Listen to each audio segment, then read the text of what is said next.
दुनिया में बड़ी चेंजेस आ रही हैं और ये आप देख सकते हैं कि 2 बड़े इवेंट्स हो रहे हैं इस वक़्त। एक इंग्लैंड में जो लेस्टर सिटी में जो काम हो रहा है, लेकिन उससे ज़्यादा इम्पोर्टेंट जो है वो मासा अमीनी। हो सकता है आपको नाम अब तक पता चल चुका होगा। नाम आपको पता चल चुका होगा, मासा अमीनी ये वो लड़की हैं, 22 साल इनकी उम्र थी और इनके कोई 2 बाल निकले हुए थे। क्योंकि जैसा कि आप जानते हैं कि ईरान में हिजाब के ऊपर अ, एक बड़ा सख्त लॉ है और मैंडेटरी है, हर एक को हिजाब पहनना। और जो हिजाब से अगर एक आधा बाल निकल भी आता है तो उनकी मोरालिटी पुलिस है और वो मोरालिटी पुलिस जाती है, लोगों को पकड़ के मारने लग जाती है या उनको जबरदस्ती वुमन हैंडल करती है और उनको एक कैंप में ले जाती है। वहां पे जाके उनसे पूछते हैं कि भाई आप उनको री एजुकेशन होती है, जिस तरह चाइना में नहीं हमने सुना मोमिनों की री एजुकेशन होती है, तो उसी तरह इन्होंने री एजुकेशन रखी हुई है अपनी ही ख्वातीन की। तो उसी तरह इनको उठाया गया, जबरदस्ती वैन में डाला गया और पता नहीं किस तरह उनको मारा होगा, जिसकी वजह से क्या हुआ कि इनको कोई इंटरनल इंजरी हुई और जब ये क्लास में बैठी हुई थी, उठी हैं और कोलैप्स हो गई और ये दुनिया से चली गई। अब हुआ क्या? इसके नतीजे में वो कर्दिश थी और कुर्द यानी उनकी एथनिसिटी थी और वहां से वो उठ के आई, तेहरान घूमने फिरने आई थी और तेहरान में उनके साथ हादसा हो गया। तो उनका अभी काफ़ी वीडियोज़ आ रही हैं वहाँ पे, ईरान में बहुत सारी प्रोटेस्ट हो रहे हैं इसके नतीजे में। और ये पहली दफ़ा देखने में आ रहा है कि जो इवन के जो उनके रिलीजियस लोग भी हैं, वो भी सड़कों पे निकल आए हैं। जो लिबरल हैं, रिलीजियस लोग हैं, सारे के सारे इनके खिलाफ है। मेरी आर्मिन नवाबी से बात हुई थी, अभी वीडियो अपलोड हुई है मेरे इंग्लिश चैनल पे आर्मिन नवाबी के साथ 50 मिनट की है, ज़्यादा डिटेल में, क्योंकि वो ईरानी है इसलिए आपको वो ज़्यादा डिटेल में बताएगा। उसमें उसने एक्सप्लेन किया है कि ये किस तरह डिफरेंट है पिछले जो प्रोटेस्ट होते थे 2017 में हुए, 19 में हुए, वो गिरती हुई दीवार को एक धक्का और दो वाला हिसाब था। तो with each new wave of protest ये मामला ईरान की जो इस्लामिक रिजीम है इसके लिए सख्त से सख्तर होता चला गया और अब मल्टीपल शहरों में, तकरीबन 20 शहरों में अभी तक दंगे हो रहे हैं, प्रोटेस्ट हो रहे हैं, वायलेंट प्रोटेस्ट हो रहे हैं, जहां पे मौलवी नजर आ रहे हैं, उनको लोग पीट रहे हैं, मार रहे हैं। तो बहुत सारी वीडियोस आ रही हैं वहां से और ये मासी अमीनी जो है शायद ये एक सिंबल बन जाएंगी कि आपको याद होगा इस तरह की और बहुत सारी तस्वीरें आई। ये एक सिंबल बन जाएँगी और हो सकता है कि इनकी वजह से ईरान में एक दोबारा से इनकलाब आ जाए और जितने लोग अम, इसके अंदर हिस्सा ले रहे हैं, आपको याद होगा एक बड़ी मशहूर फ़ोटो 2019 में ही वो आई थी कि वो एक लड़की खड़ी है गाड़ी के ऊपर और उसने अपना हिजाब लगाया हुआ। तो इस तरह बहुत सारे लोग हिजाब को, मर्द, औरतें सब बाहर निडर होके निकले हुए हैं और इनके पास रेवोल्यूशनरी गार्ड्स जो हैं, उनके पास बंदूकें हैं, गोलियां हैं, लेकिन लोग पीछे नहीं हट रहे। लोग ये सबसे बड़ी तादाद में लोग बाहर निकले हैं और इतनी बड़ी तादाद में ईरान में पहले कभी प्रोटेस्ट मुजाहरे नहीं हुए। तो ये एक ये एक एग्जांपल है कि किस तरह लोगों को, औरतों को उठा के बेदर्दी से ट्रेन में डाला जाता है और गाड़ियों में डाला जाता है, फिर उनके साथ ये सलूक किया जाता है। तो I think it's going to be very interesting कि अगले कुछ दिनों में क्या होता है। हम देखेंगे कि कुछ लोग कह रहे हैं कि पहले की तरह फिज़ल आउट भी हो सकते हैं, लेकिन ये भी ऐन मुमकिन है कि ये दंगे अभी क्योंकि बिखरे हुए हैं, अभी लोग हज़ारों की तादाद में निकले हुए हैं, लेकिन अगर किसी एक जगह पे लाखों की तादाद में इकट्ठे हो गए और इन्होंने मार्च शुरू कर दी तेहरान की तरफ, तो मसला हो सकता है।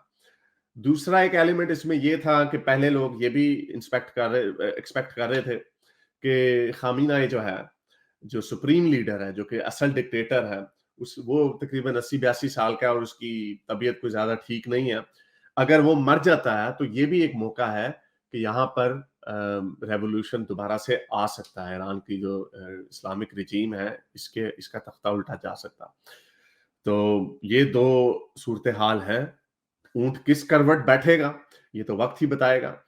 लेकिन बड़े अरसे से मैं ये कह रहा था, obviously I am not the expert, ये मैंने फिर आर्मी से बात दोबारा भी बात की और ये मैं पहले भी करता रहता था कि और ये दुनिया का जिसने भी थोड़ी-सी हिस्ट्री अगर फ्रेंच और रशियन रेवोल्यूशन को अगर किसी ने देखा है या पढ़ा है, तो इससे ये चीज़ साबित होती है कि हुकूमत चाहे कितनी मर्ज़ी बादशाहत कितनी मर्ज़ी ताकतवर ना हो, क्यों ना हो, कितनी उनके पास बंदूकें, तलवारें क्यों ना हो, लेकिन जब अवाम का रेला आता है, तो उस वक़्त जो है वो बड़े से बड़ा डिक्टेटर जो है ना वो नीचे गिर जाता है।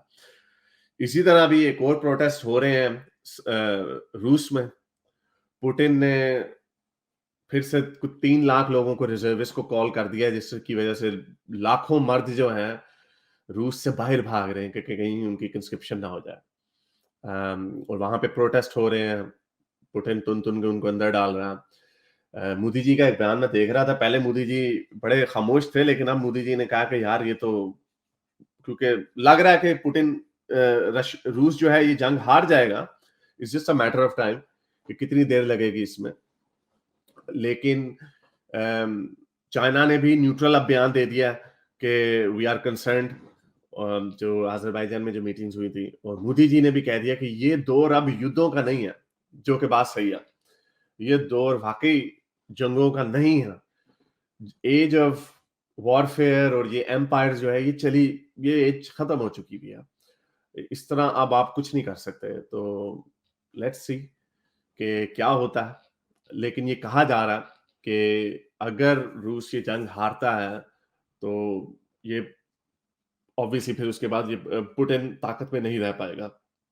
अब उसने कल या परसों उसने धमकी दी है कि हम कोई भी हथियार इस्तेमाल कर सकते हैं और मैं ब्लफ नहीं कर रहा और इसमें ऑब्वियसली उसने न्यूक्लियर थ्रेट दिया।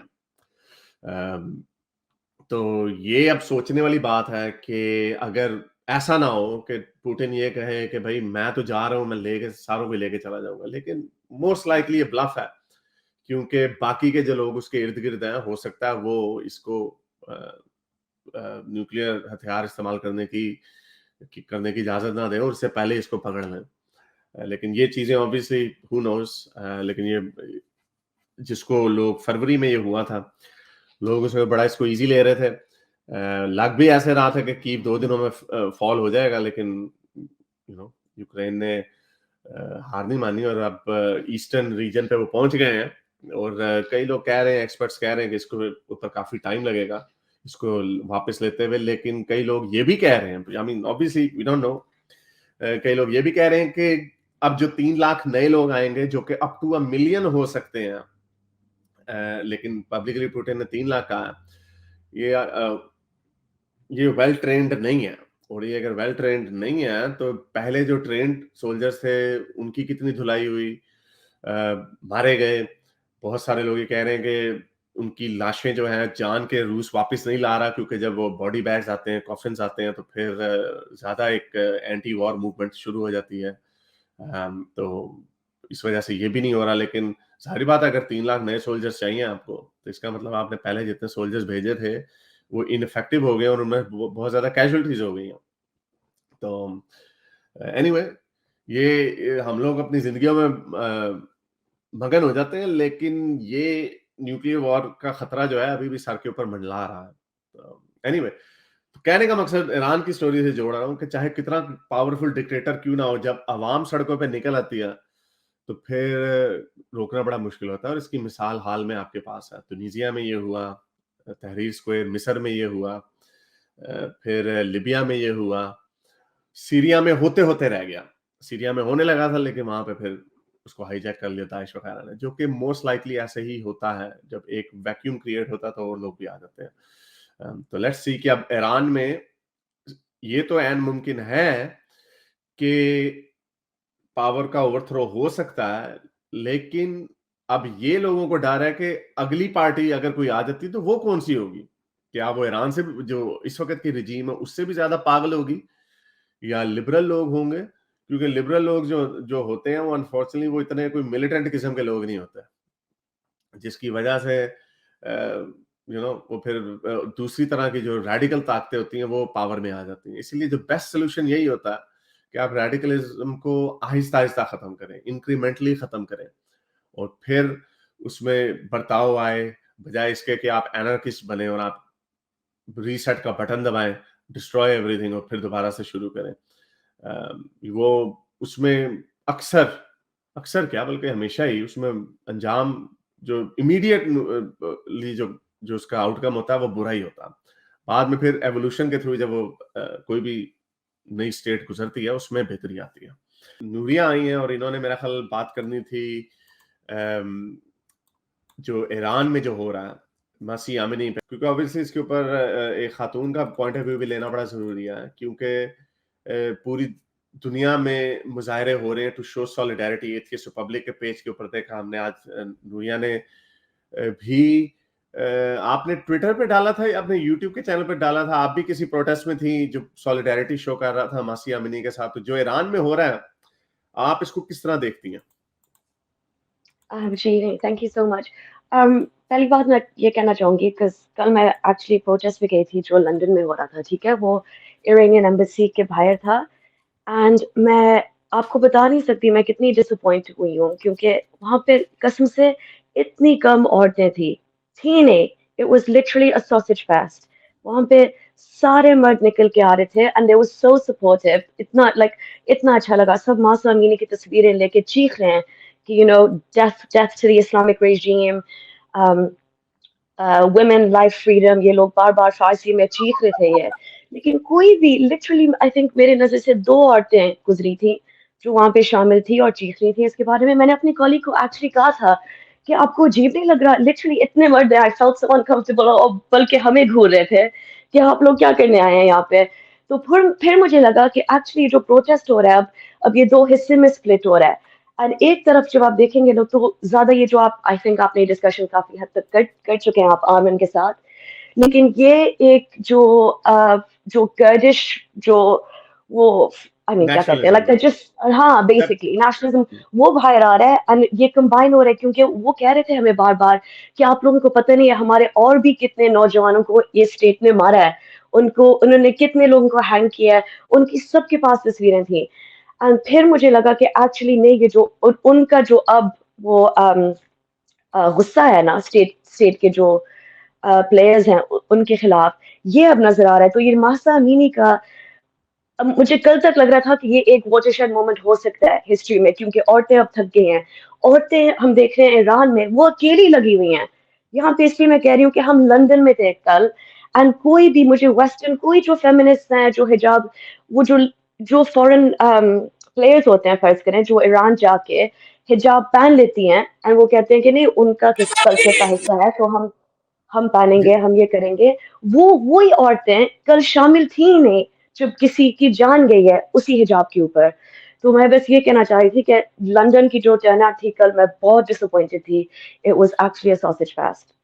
चलो वो तो एक दो हो सकता है, लेकिन इसमें एक ये प्रॉब्लम जो आर्मिन के साथ डिस्कस की थी कि इसके अंदर मल्टीपल प्लेयर्स हैं, जो आपने जैसे कहा कि इसके अंदर नेशनलिज्म का भी एलिमेंट हो सकता है बीच में, इसमें कई लोग रिलीजियस फैनेटिक्स भी हैं, तो इसमें क्योंकि हुकूमत के जितने भी दुश्मन होंगे, चाहे वो मजीद रेडिकल इस्लामिस्ट होंगे या कोई और फैक्शंस के होंगे, लिबरल भी होंगे, वो तो सारे इस सिचुएशन का फायदा उठा के लोगों को मोबिलाइज करने की कोशिश करेंगे।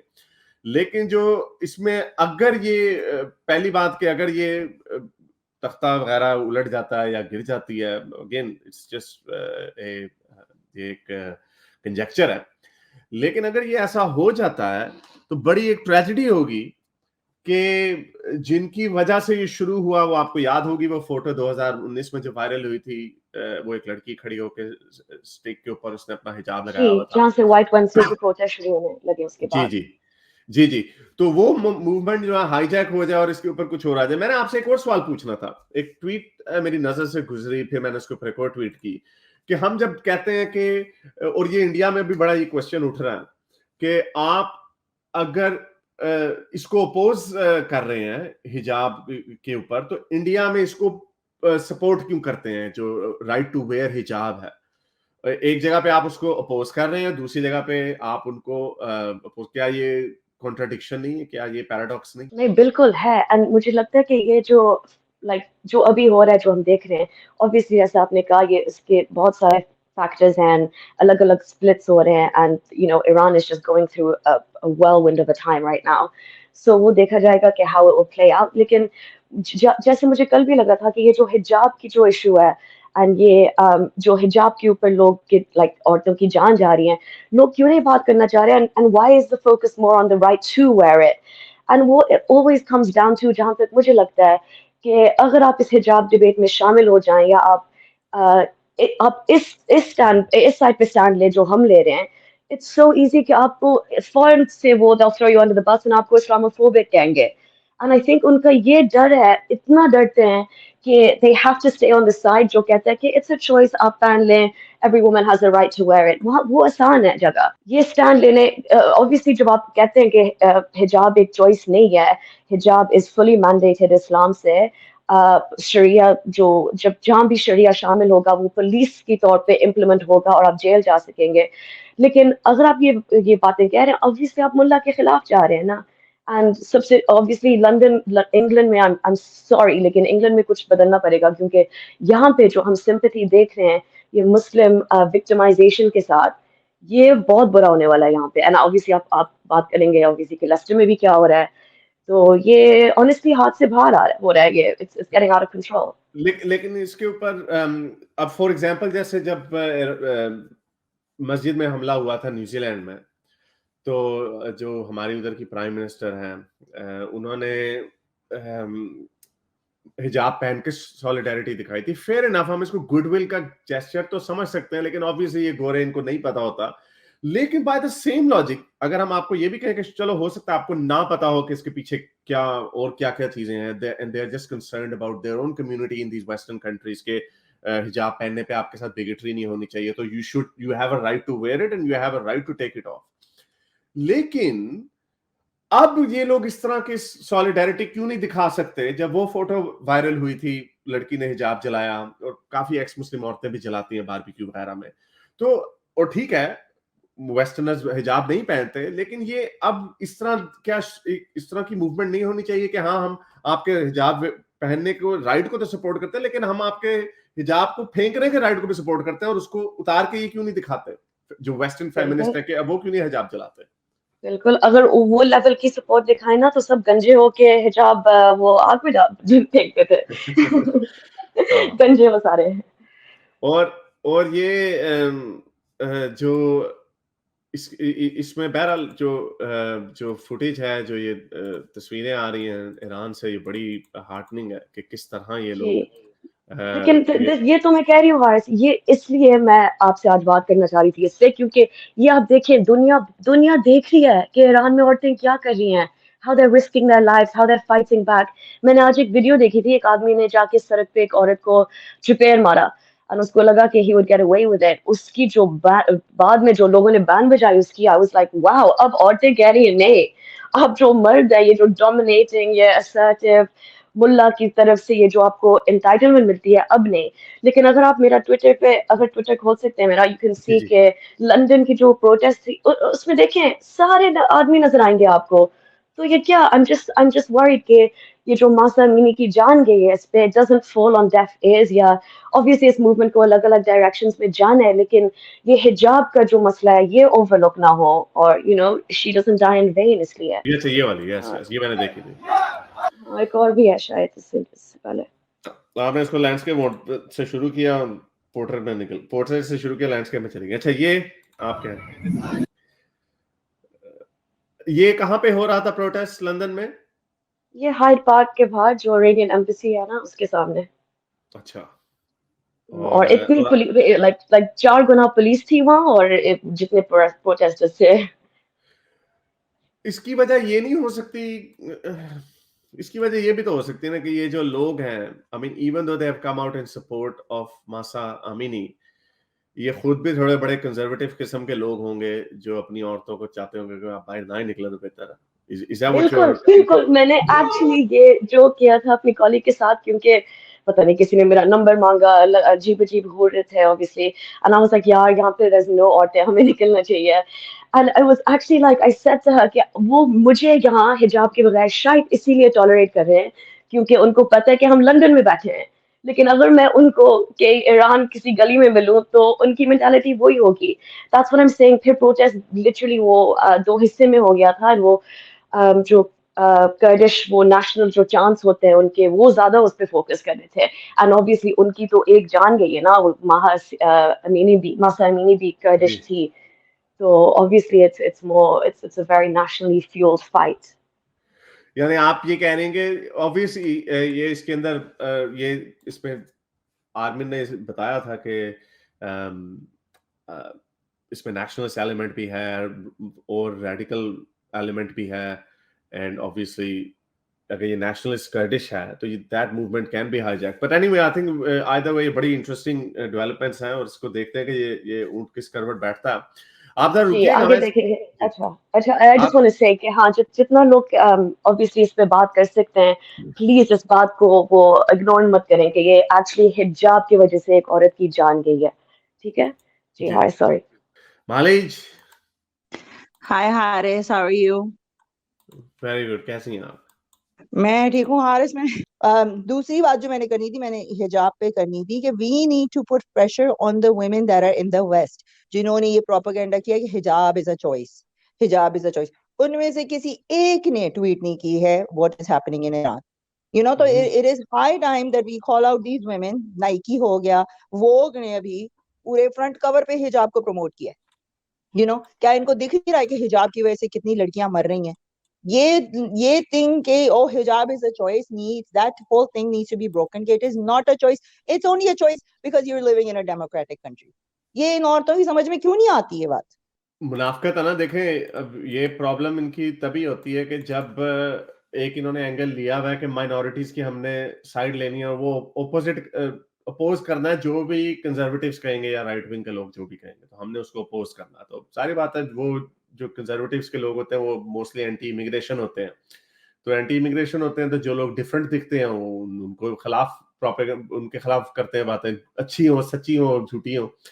अगर कोई स्टडी कल को निकला है कि इंश्योरेंस स्कैम्स में फलाने फलानी कौमियत के लोग ज्यादा हैं तो उसको भी इशू बना लेंगे कंजर्वेटिव जो है, और उसको पूरी जो मल्टीकल्चरलिज्म है उसको बदनाम करेंगे। तो उसके नतीजे में चाहे वो जोन सी मर्जी कम्युनिटी होगी, लेफ्ट विंग जो होगी वो उसके साथ खड़ी हो जाएगी। तो ये, लेकिन जब ये डिफरेंट वेरिएबल्स जब बीच में ऐड होते हैं तो फिर ये फंस जाते हैं। अब जैसे अम, अम, जो यार मुझे मेरे जहन से न्यूजीलैंड की प्राइम मिनिस्टर का नाम निकल गया, क्या नाम है उनका? अ, खैर उनकी भी छुट्टी होने वाली है अब जैसे उन्होंने चले जी अच्छा एक जेस्चर दिया कि हाँ भाई मैं भी हिजाब पहनूंगी, लेकिन अब वो कह रही होगी यार अब क्या करें, अब तो हिजाब के ऊपर अब औरतें कत्ल हो रही हैं ईरान में, तो अब हिजाब जलाऊंगी तो यहाँ की हिजाबी गुस्से हो जाएंगी, या यहाँ की हिजाबी गुस्से तो होंगी लेकिन यहाँ के कंजर्वेटिव खुश हो जाएंगे। कंजर्वेटिव्स को वो खुश नहीं कर सकते। तो दैट्स व्हाई ये बेचारे फंस जाते हैं कि अब क्या करें, किस साइड में बैठे हैं, कौन सी साइड लें, क्योंकि obviously these things are not that simple. और पॉलिटिशियन का काम तो होता है कि एक साइड पे बैठ जाए, वो इतनी डायनामिक बात नहीं कर सकता क्योंकि उसकी अपनी कंस्टिट्यूएंसी होती है। अच्छा, ये उस दिन मैं जिसिंडा लेक्चर पे जिसिंडा आर्डर्न, हाँ, सीएनएन फीमेल जर्नलिस्ट, उनका नाम है क्रिस्टियाना अमनपुर। तो उनका इंटरव्यू प्रेसिडेंट इब्राहिम रईसी से होना था, तो वो बैठी हुई थी बड़े मजे से। तो उन्होंने जी क्या किया कि नहीं, उससे इंटरव्यू देने से इनकार कर दिया ईरानियन प्रेसिडेंट ने, क्योंकि जैसा कि आपको पता है कि सारे लोग इकट्ठे हुए हैं न्यूयॉर्क में, जनरल असेंबली का यूएन का खिताब था, तो वहां पे उसने इनकार कर दिया। उसने कहा, क्रिस्टीना मिनपू को कहा कि भाई आप हिजाब पहने। तो उसने कहा कि पहले भी लोग आते थे, पहले भी प्रेसिडेंट्स का उसने इंटरव्यू किया, लेकिन कभी भी किसी ने डिमांड नहीं थी कि आप हिजाब पहने। तो क्रिस्टियाना अमनपुर वाहिद खातून, अगर हम ये कहना चाहते हैं कि लिबरल ख्वातीन क्यों हिजाब को सपोर्ट, हिजाब के खिलाफ बात क्यों नहीं करती, तो मेरा ख्याल क्रिस्टियाना अमनपुर का ये फैसला, खैर उन्होंने एज अ एंटी हिजाब स्टेटमेंट नहीं दी, उन्होंने अपनी स्टेटस को के ऊपर ही कायम नहीं कि भाई मैं तो, मुझे तो पहले कभी किसी ने नहीं कहा हिजाब पहनने को, तो मैं क्यों पहनूं हिजाब। तो उन्होंने हिजाब नहीं पहना, जिसकी वजह से प्रेसिडेंट इब्राहिम रईसी जो है उसने इंटरव्यू नहीं दिया। मैं क्रिस्टियाना मनपूर का सुन रहा था, वो कह रही थी कि इसकी वजह ये हो सकती है कि इवन के ईरान के प्रेसिडेंट्स की भी पहले ये पॉलिसी जैसा कि नहीं थी कि आप हर अगर कोई ईरान से बाहर है तो उसको हिजाब पहनना, ईरान के अंदर इंटरव्यू लेते थे तो हिजाब पहनते थे। तो इसकी वजह ये हो सकती है कि अगर ये वीडियो ईरान में वायरल हो जाती है तो लोग इसको मारेंगे कि तुम खुद कैसे बगैर हिजाब वाली औरतों के साथ बैठ के बातें कर रहे हो जबकि अपने मुल्क में हिजाब वाली औरतों को तुम मार रहे हो। तो ये ये अच्छा पॉइंट था उनका, लेकिन आई थिंक ये एक अच्छी एग्जांपल है कि क्रिस्टियाना मनपुरा ने कहा कि भाई मैं इंटरव्यू के खातिर चलो जी मैं हिजाब पहन लूं, क्योंकि अगर वो हिजाब पहन लेती तो ये उनके जो ईरान में जो औरतें मुजाहरे कर रही हैं उनके खिलाफ बात जानी थी। चिकुर कह रहे हैं हिजाब प्रोटेस्ट कितना कामयाब होगा। यार ये इसके शुरू में हमने ये जो बात की थी उसके ऊपर ये बात हुई थी। टीनू ये जो आखिरी वाला जो सुपर चैट था ना ये वाला, ये उसी के साथ जोड़ देना जब वो नूरी आई थी और हमने ईरान के ऊपर बात की थी। अच्छा, चिकू कह रहे हैं एक बार एक खालिस्तानी आजाद की स्ट्रीम में आके बड़ी बड़ी बातें कर रहा था ब्राह्मण्स के खिलाफ प्रिटेंडिंग टू बी रैशनलिस्ट, लेकिन अमित ने एक सवाल पूछा और राज खुल गया, फिर बाहर निकाल दिया गया। हाँ, ये कुछ लिटमस टेस्ट होते हैं। कई लोग हमारे पास आके ना बड़े बनते हैं रैशनलिस्ट, लेकिन कुछ होते हैं उनको फिर पकड़ना पड़ता। जैसे अगर कोई जैसे हमारे पास टुन्नी बड़े आते हैं ना, बड़े रैशनलिस्ट, देखिए इस्लाम में देखिए ये कुछ है, तो फिर हम जब उनके सामने कोई टुन्निज्म की बात करते हैं तो पकड़े जाते हैं। तो इसलिए ये इनके लिटमस टेस्ट है, इनको उसके ऊपर ही फेंकना। मेरे इस नेक काम को जारी रखने के लिए मुझे पेपैल या पेट्रियन पे जरूर सपोर्ट कीजिए ताकि मैं अपना पैगाम ज़्यादा से ज़्यादा लोगों तक पहुंचा सकूं।